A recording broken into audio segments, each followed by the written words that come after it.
Hello, everybody. Hello, hello. Everyone's left me, and I haven't even started yet. Christina, thank you very much for the kind words. Thank you to Christina and the team for inviting me here.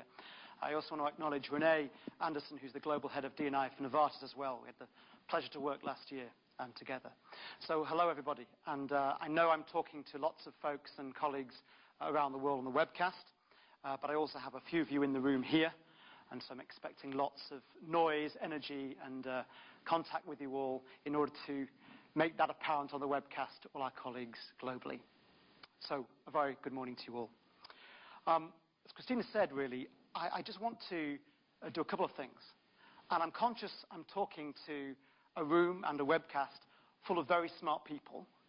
And I'm not going to spend so much time trying to persuade you of some pretty obvious stuff. But there's two things I would like to try and get across to you, if I may, in the next 20 minutes or so. And the first is just to really encourage you, smart people who think that they are objective, to think a little differently about diversity and inclusion. And therefore, following from that, the second thing I'd like to do is to ask you to consider acting a little differently. Think and therefore act. Two pretty simple things which I'll try and convey and have some discussion about afterwards. So the first of those, think differently. When you have a bunch of really smart people, that can be a problem. Because, of course, we all have got to where we've got to because we're pretty smart and we're good at our jobs, and we think we are objective.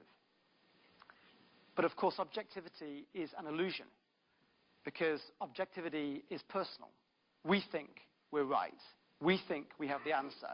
And, of course, somebody else may well probably have a different point of view, which may be equally valid. So think differently.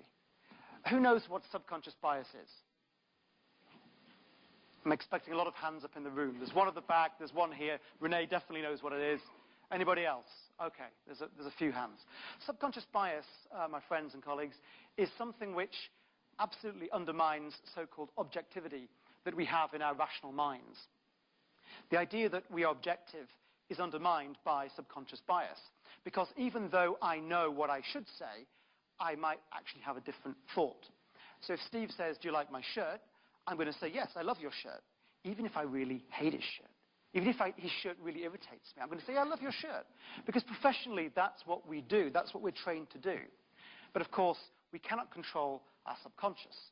And actually, it's our subconscious which drives our actions in many situations. This is a technical slide, which we use at Harvard Business School.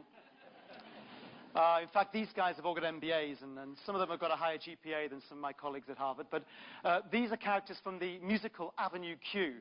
Now, has anybody seen Avenue Q? Brilliant. 1, 2, 3, 4. Brilliant. Wonderful. You get bonus points for that. Avenue Q is a musical which uses puppets. And the beautiful and funny thing about Avenue Q is that the puppets can actually reveal our subconscious biases in a way that people cannot. I cannot tell Steve I don't like his shirt if I want to have a professional relationship with him and I've only just met him. But a puppet can. And a puppet can tell you a lot more, actually. Which I won't, because I like your shirt. But Avenue Q, I think, is a really useful vehicle to get people, especially the British and the Japanese, to actually say what they think rather than what they should say and should think. So what is diversity? Well, it's a noun.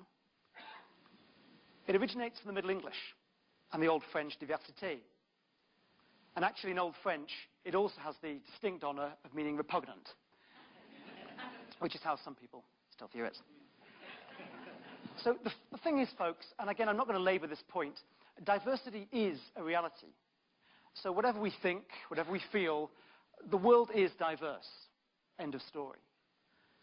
The Department of Labor in the US estimates that the average person by the age of 38 will have had 10 to 14 different jobs. That's incredible. The largest English-speaking country in the world in a few years' time will be China. These facts are quite incredible, and diversity is a reality. We kind of know that, but I would urge you to explore it in depth, because it really is mind-blowingly diverse and mind-blowingly real.